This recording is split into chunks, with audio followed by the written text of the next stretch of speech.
Aquí estamos por tu bienestar. Aquí estamos para hacerlo todo por ti. Tu salud es la razón que nos hace vibrar. No hay esfuerzo que por ti no podamos cumplir. San Vicente Fundación. San Vicente Fundación. Bueno, muy buenos días para todas y para todos. Primero quisiera agradecer a los organizadores del evento, agradecerles por la invitación que me hicieron, específicamente pues a Alejandro Londoño, que fue la persona que me invitó a participar. Quería felicitarlos por la manera en que pensaron el evento. Específicamente me refiero a la intención de que fuera un evento que incluyera diferentes miradas y perspectivas, tanto como al público que iba dirigido como a los participantes que invitaron a presentar. Hoy quiero hablarles de la tecnología como política y quiero hablarles de este tema porque el tema de la tecnología de alguna manera como que me ha perseguido durante toda mi vida. Yo soy ingeniero biomédico, estudié ingeniería biomédica y en ese momento digamos que mi interés era como en desarrollar tecnología, en crear tecnología.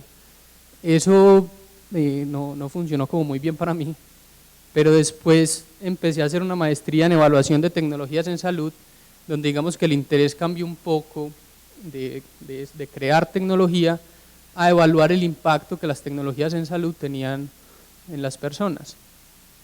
Y finalmente hice un doctorado en políticas en salud, donde ahí pude como encontrarme con algunos temas interesantes de la relación entre la tecnología y la política, que fue pues un tema que realmente pues como me había llamado mucho la atención y que esta invitación a este espacio me dieron la oportunidad para preparar. El título de esta conferencia, Tecnología como Política, digamos que se me ocurrió de un artículo de un escritor que se llama Langdon Winner, que tiene un artículo que se llama, se hace la pregunta, ¿será que los artefactos tienen política? Y ahí aparece el tema el título de tecnología como política. Para mí entonces resulta bastante interesante pensar que un objeto técnico tiene cualidades políticas, es decir, pensar que las máquinas, estructuras y los sistemas de la cultura material pueden ser juzgadas no solo por sus contribuciones de eficiencia y productividad, no solo por sus contribuciones a la salud de las personas, sino por las maneras en que pueden incorporar formas específicas de poder y autoridad.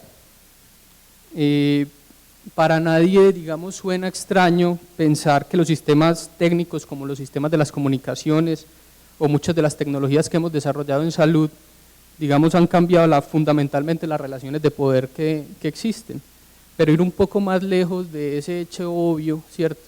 Y pensar que los argumentos y pensar que los artefactos tecnológicos son políticos en sí mismos es un poco más retador. Porque sabemos que las personas son las que tienen política, ¿cierto? No las cosas. Encontrar virtudes o maldades en agregados de metal, plástico, en agregados químicos, parece simplemente equivocado. Es como una forma de evitar la verdadera causa de la opresión, de la libertad, de la justicia, de la injusticia, que es la causa humana. Por esto es normal que cuando uno pregunta en conversaciones con compañeros, con amigos, y qué piensan si la tecnología tiene política, generalmente la respuesta es, el tema no es la tecnología, ¿cierto? El tema es el sistema económico, el sistema social en el que está embebida la tecnología. Muchas veces el argumento es, la tecnología no es ni buena ni mala, sino que lo que es bueno o malo son el uso, las intenciones que le damos a esa tecnología.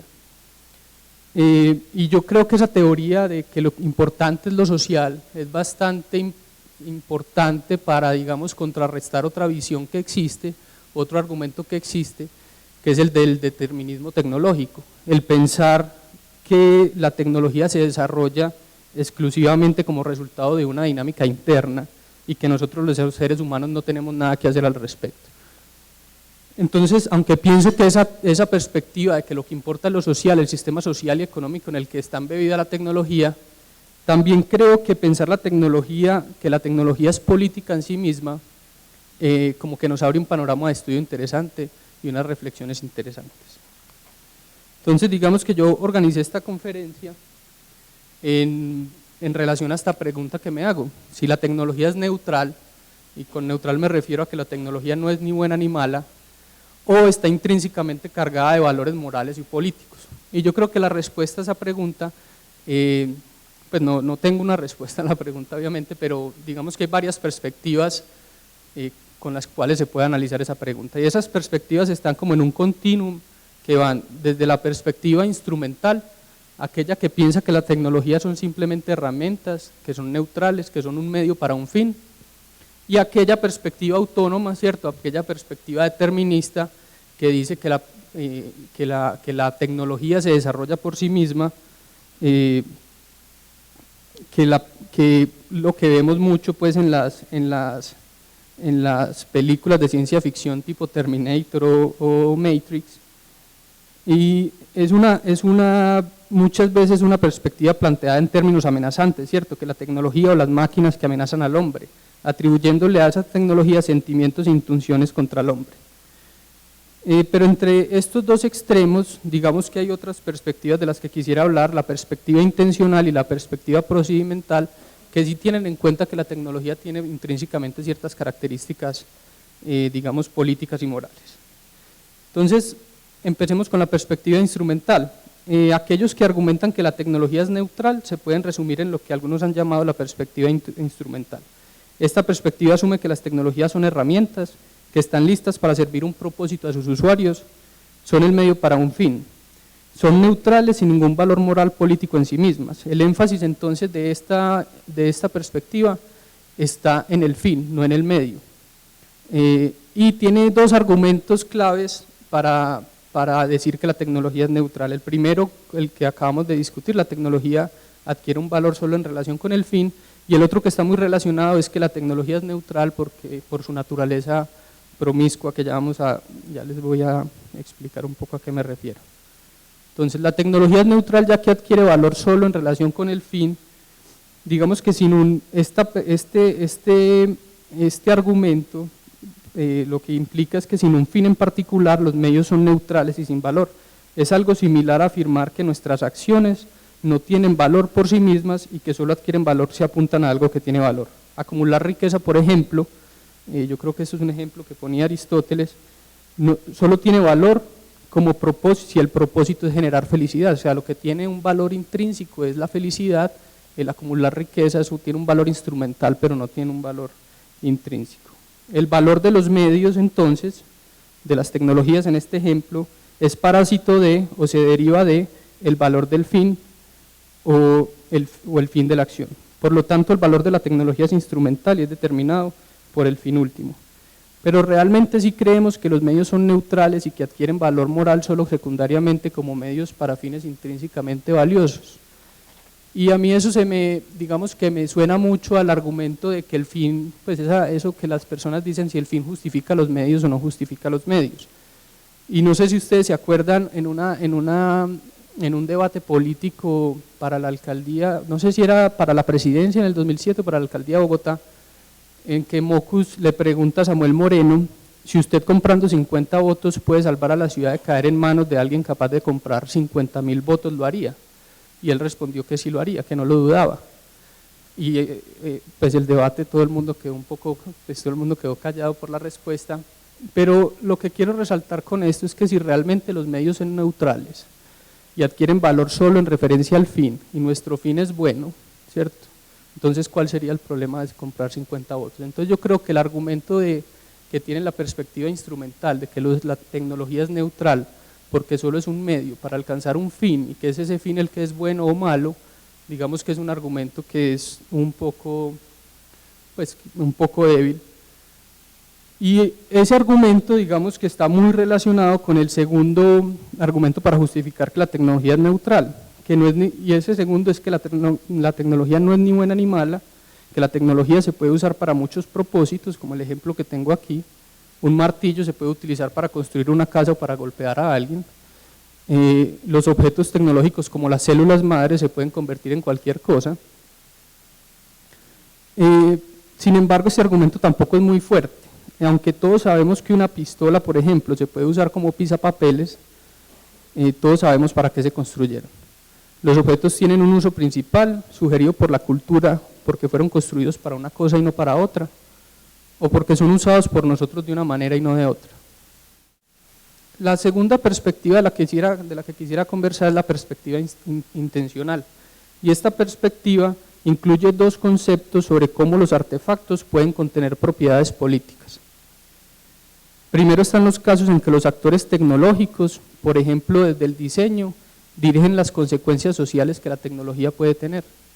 Y el segundo concepto es los casos en que la tecnología es inherentemente política, tecnologías que parecen requerir o ser frecuentemente compatibles con relaciones políticas particulares.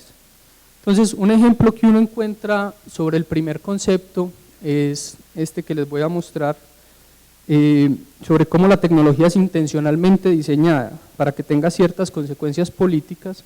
Es el caso de un urbanista en Nueva York, Robert Moses, que deliberadamente diseñó los puentes de Long Island, unos puentes en una vía que dirigen a la playa, los diseñó de manera pues que fueran bajitos para restringir el paso hacia las playas de las minorías que se transportaban en bus. Lo importante, digamos que es un ejemplo que uno cuando lee sobre este ejemplo, pues hay controversia sobre si eso fue así o no fue así, pero lo importante aquí es rescatar que en ocasiones existen arreglos tecnológicos que preceden el uso de la tecnología y que generan consecuencias específicas. Entonces, recordemos que en la perspectiva instrumental, los que dicen que la perspectiva no es ni buena ni mala, sino el uso que se le dé, esta perspectiva está diciendo que antes incluso de que la tecnología se use, desde el diseño mismo ya pueden tener ciertas consecuencias políticas y morales, ¿cierto? Entonces, esto sugiere, y aquí pienso como que sugiere esto en el término de evaluación de tecnologías y tecnologías en salud específicamente, que la tecnología debe poner atención no solo a las categorías relacionadas con las herramientas y el uso, como al impacto, sino también a categorías relacionadas con el significado de los diseños y los arreglos tecnológicos. En esta misma categoría, creo yo, se puede encontrar todo el tema del diseño del espacio urbano y los discapacitados, ¿cierto? Cómo las máquinas, las estructuras que utilizamos comúnmente los excluyen de la vida pública, ¿cierto? Eso es también un ejemplo de cómo desde el diseño del espacio público estamos teniendo ciertas consecuencias, excluyendo a ciertas poblaciones. Esta perspectiva entonces lleva a estas preguntas: ¿hasta qué punto los procesos de toma de decisiones sobre el desarrollo tecnológico deben ser sujetos a arreglos democráticos? Yo no sabría cómo se podría lograr algo como eso, pero ¿qué valores e ideas están materializados en los diseños de los artefactos? La tecnología trata de igual forma a todos los ciudadanos. ¿Cómo afecta a los derechos humanos fundamentales? El segundo concepto de esta perspectiva intencional es un poco más etéreo, más difícil de poner ejemplos y de conceptualizar, pero implica concebir los objetos tecnológicos como objetos políticos por naturaleza, no por el diseño como mostramos en algunos ejemplos anteriores, los cuales permiten cierta flexibilidad, sino porque la adopción del sistema tecnológico inevitablemente implica asumir unas condiciones políticas, por ejemplo, asumir una organización burocrática o una organización democrática. Esta idea la plantea claramente Federico Engels en un ensayo sobre la autoridad, ¿cierto? Cuando le contesta a algunos anarquistas que creen que la autoridad es un mal que se tiene que eliminar. El argumento de Engels es básicamente que la tecnología de la industria moderna es autoritaria por naturaleza. El mecanismo automático de una gran fábrica es mucho más tiránico que lo han sido nunca los pequeños capitalistas que emplean obreros. Engels usa ejemplos relacionados con el manejo de un barco o de un tren para resaltar que para que funcionen correctamente se necesitan unos trabajadores que estén subordinados a una autoridad. Engels afirma que la subordinación y la autoridad surgen independientemente de toda organización social, y él incluso creo que pone en su escrito un ejemplo, pues asume que digamos estamos viviendo una organización social comunista, como incluso en esos aspectos digamos que la industrialización implica cierta forma de autoridad y subordinación. Entonces la subordinación y la autoridad surgen independientemente de toda organización social, se nos imponen con las condiciones materiales en las que producimos y hacemos circular los productos. Para él, las raíces de lo que él llama autoritarismo inevitable están relacionadas con la ciencia y la tecnología. Si el hombre con la ciencia y el genio inventivo somete a las fuerzas de la naturaleza, éstas se vengan de él sometiéndolo mientras las emplea a un verdadero despotismo, independientemente de toda organización social. Querer abolir la autoridad en la gran industria es querer abolir la industria misma, es querer destruir las fábricas de hilados a vapor para volver a la rueca. Pero digamos que existen otros ejemplos que indican que la tecnología es inherentemente política, es decir, que requiere que su ambiente social esté estructurado de una forma específica. Por ejemplo, el uso de la energía nuclear es más compatible con organizaciones burocráticas y jerárquicas. Algunos plantean que aceptar la energía nuclear es aceptar una élite técnico-científica, industrial, militar. Por el contrario, la energía solar es más compatible con sociedades democráticas y equitativas porque es más descentralizada técnica y políticamente. Técnicamente es más razonable construir sistemas solares de manera desagregada, distribuidos geográficamente que en plantas centralizadas, y políticamente permite a los individuos y a las comunidades que estén más empoderadas en sus asuntos porque es una tecnología más accesible, comprensible y controlable que otras fuentes de energía más centralizadas. Entonces esta perspectiva, la segunda perspectiva, que es esta perspectiva intencional, digamos que invita o implica ir más allá de las consecuencias económicas, ambientales, los posibles riesgos para la salud y pensar en cómo la tecnología materializa ciertos valores e ideas que afectan la forma de organización social. La tercera perspectiva de la que quisiera conversar es la perspectiva procedimental, o es lo que algunos han llamado la construcción social de la tecnología, SCOT por sus siglas en inglés. Y esta perspectiva tiene su origen en la sociología del conocimiento y en la idea de que los hechos científicos se construyen socialmente, es decir, la verdad de las afirmaciones científicas y el funcionamiento técnico de las máquinas no se derivan de la naturaleza, sino que se constituyen en procesos sociales. Lo importante no es qué es verdad o no, lo importante no es si fuerza es igual a masa por aceleración, lo importante es entender el proceso social por el cual llegamos a aceptar esa verdad. Eso es lo que la construcción de los hechos científicos pretende determinar, cómo socialmente llegamos a acordar en que un hecho científico era verdad y no otro. La construcción social de los hechos científicos entonces se enfoca en el estudio empírico de los desarrollos científicos contemporáneos y en el estudio de las controversias científicas. Y para esto hay un concepto fundamental que es el de la flexibilidad interpretativa de los hallazgos científicos, es decir, estos tipos de estudios lo que quieren es mostrar que los resultados científicos están sujetos a más de una interpretación. Esto cambia el enfoque de la explicación de los desarrollos científicos del mundo natural al mundo social.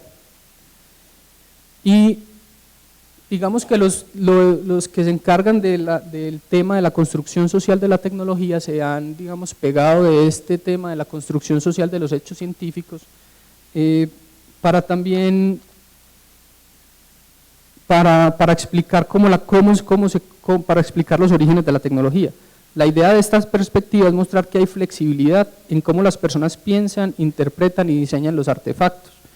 Por ejemplo, en el caso de la bicicleta, en los primeros diseños, por allá en 1890, se identificaron diferentes grupos de usuarios de bicicletas y el significado que esa bicicleta tenía para los usuarios, ¿cierto?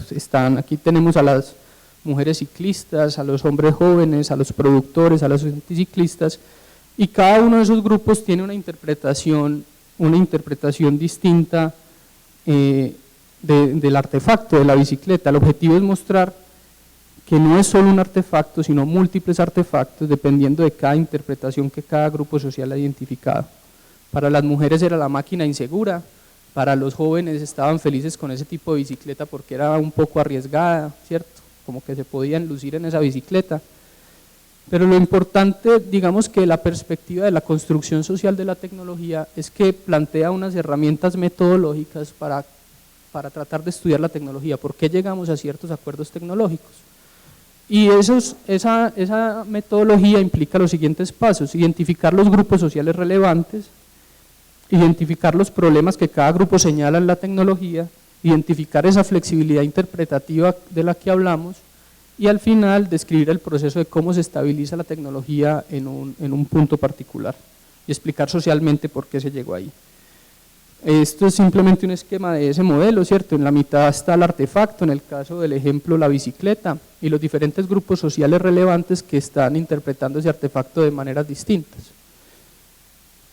Después lo que hay que hacer es para cada grupo social, ¿cierto? Que es lo que está a la izquierda, identificar los problemas que cada grupo social, de acuerdo a su interpretación, le atribuye al artefacto, y a cada problema encontrar las soluciones que se están buscando. Lo que tenemos aquí es el artefacto, ¿cierto? Que es la bicicleta, este diseño de bicicleta que les mostré al inicio, que se llama The Penny Farthing, y tenemos los diferentes grupos: los productores, las mujeres, las personas de la tercera edad, los turistas o los deportistas. Después cada grupo con los problemas que le atribuye al artefacto. Por ejemplo, en el caso de las mujeres, un problema de vestuario, y para todos estos grupos había un problema de seguridad con esta bicicleta, lo que llevó a ponerle frenos, lo que llevó a bajar el sillín, a ciertas modificaciones tecnológicas.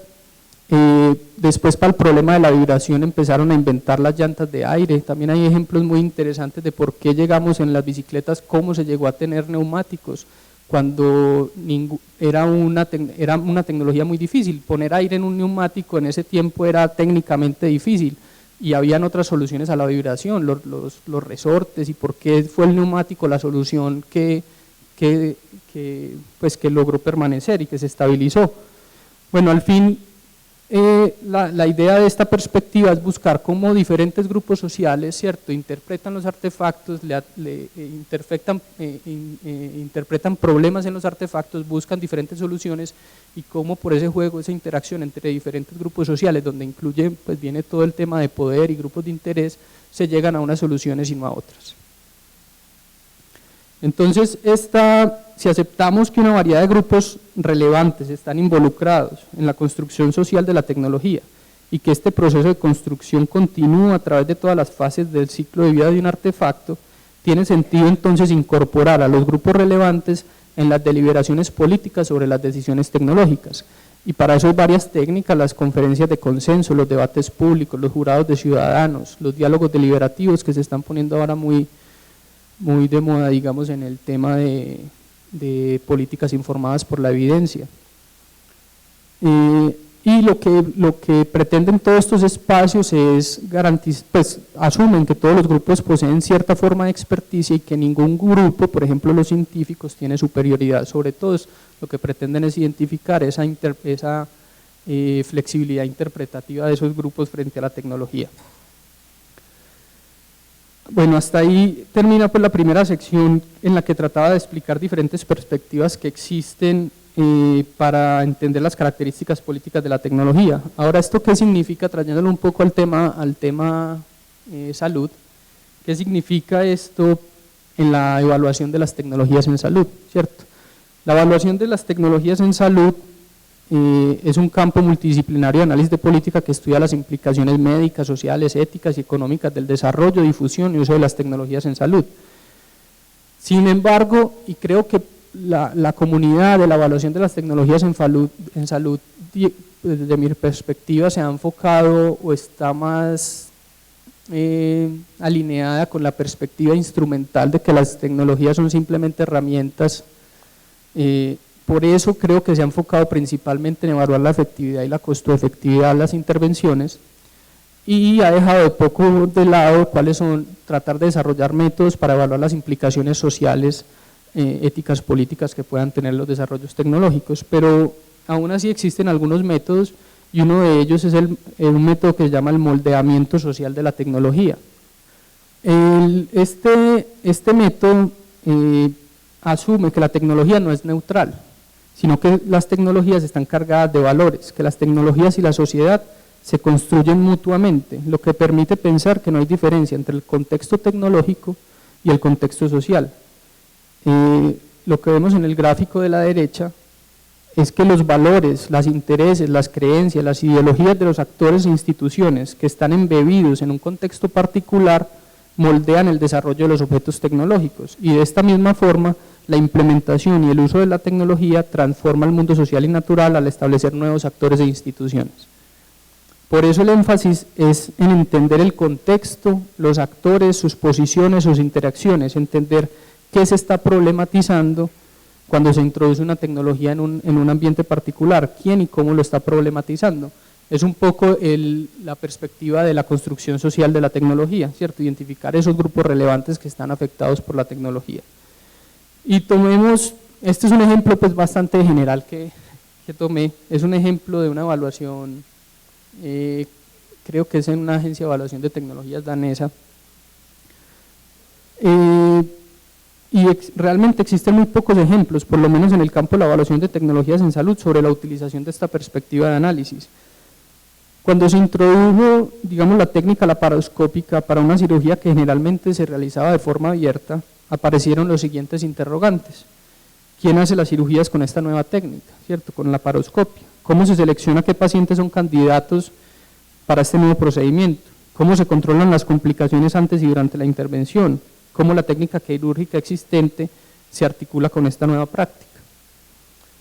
Y utilizando el método del moldeamiento social de la tecnología, digamos que se pudo encontrar que antes la cirugía abierta se le delegaba a cirujanos jóvenes, como parte integral de su entrenamiento en la práctica quirúrgica, que además practicaban la técnica y aprendían de todo lo relacionado con ella, por ejemplo, las técnicas de imágenes diagnósticas que se necesitaban para realizar esta operación, la colongiografía particularmente. Cuando entró la técnica laparoscópica, la práctica pasó del dominio de los jóvenes cirujanos a los cirujanos con más experticia, en quienes cayó la responsabilidad social de asumir ese procedimiento. Durante la fase de introducción, las habilidades de los más experimentados compensó los problemas que se podían presentar por la técnica laparoscópica. Por ejemplo, pasar en la mitad de una cirugía por laparoscopia a una cirugía abierta porque se estaba complicando, se necesitaban, digamos, de alguna manera los cirujanos más experimentados.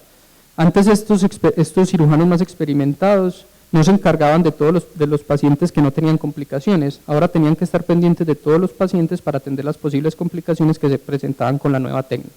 Esto obviamente pues hace tiempo cuando esta tecnología se introdujo. Otro efecto inmediato fue que la coloniografía ya no se necesitaba porque la nueva técnica requería una visualización basada en la laparoscopia que permitía una mejor identificación del sitio quirúrgico.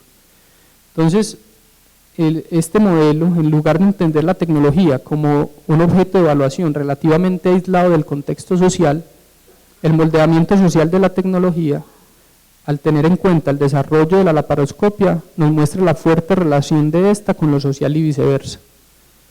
La implementación y características de la tecnología y su interacción con los grupos sociales relevantes generan muchas variedades de decisiones sociotécnicas que se tienen que abordar para entender las implicaciones sociales de la tecnología en salud. Y esto, ¿por qué creo que es como relevante en nuestro contexto hoy en día?